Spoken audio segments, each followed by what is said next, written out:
সুপ্রিয় দর্শক শ্রোতা ভাই বোন, আজ আমরা কথা বলবো, যদি কেউ ঋণ করে ধার করে কোরবানি করেন তাহলে সে কোরবানি বিশুদ্ধ হবে কিনা এ বিষয়ে, এবং আগে থেকে কেউ ঋণগ্রস্ত রয়েছেন, সে ঋণগ্রস্ত ব্যক্তির কোরবানি করলে সেটি ইসলামী শরিয়ার দৃষ্টিকোণ থেকে গ্রহণযোগ্য হবে কিনা বা ইসলামী শরিয়া এটাকে কিভাবে দেখে এ বিষয়ে।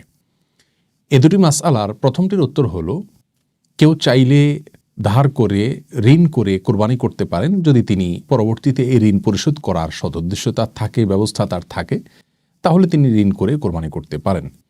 জাগতিক যে কোনো কাজ যেরকম আমরা ঋণ করে লোন করে করতে পারি, রাসূল করিম সাল্লাল্লাহু আলাইহি ওয়াসাল্লামের জীবনেও তিনি লোন করেছেন, ঋণ করেছেন, সাহাবা ইকরাম অনেকে লোন করেছেন। অতএব লোন করে, ধার করে, ঋণ করে তিনি কোরবানি করতে পারেন। যে কোনো ভালো কাজ, এমনকি দান সাদেকা, হজ উমরা করার জন্য যদি কেউ ঋণ করেন এবং তার ঋণ পরিশোধ করার সদ উদ্দেশ্য রয়েছে এবং ব্যবস্থা রয়েছে, তিনি জানেন যে ঋণ তিনি পরবর্তীতে পরিশোধ করতে পারবেন ইনশাআল্লাহ, তাহলে তিনি ঋণ করে ভালো কাজ করতে পারেন। কোরবানিটাও একই রকম।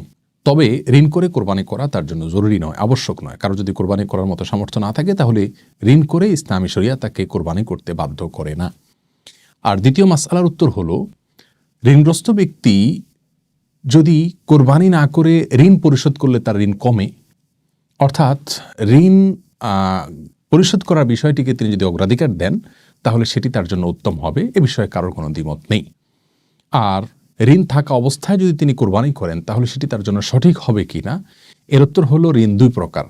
কিছু ঋণ আছে যেগুলো দাইনে মুআজ্জাল বলা হয় ইসলামী শরিয়ার পরিভাষাতে, ফিকহের পরিভাষায়, অর্থাৎ যে ঋণটি খুব দ্রুত পরিশোধ করার জন্য প্রেশার রয়েছে বা প্রাপকের দাবি রয়েছে, সেক্ষেত্রে এ ধরনের ঋণকে খুব দ্রুত শোধ করার স্বার্থে কোরবানি না করে ঋণ পরিশোধ করতে হবে।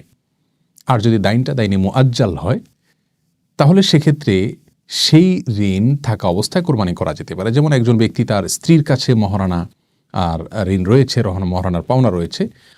আরও এরকম অনেক সিস্টেমিক্যাল ঋণ থাকতে পারে, যে ঋণগুলো তিনি হয়তো ধারাবাহিকভাবে কিস্তিতে শোধ করছেন অথবা নিয়মিত শোধ করে যাচ্ছেন একটি সিস্টেমের মধ্যে, তাহলে সেক্ষেত্রে সেই ঋণ থাকা অবস্থায় তিনি কোরবানি করতে পারেন, কোনো অসুবিধা নেই।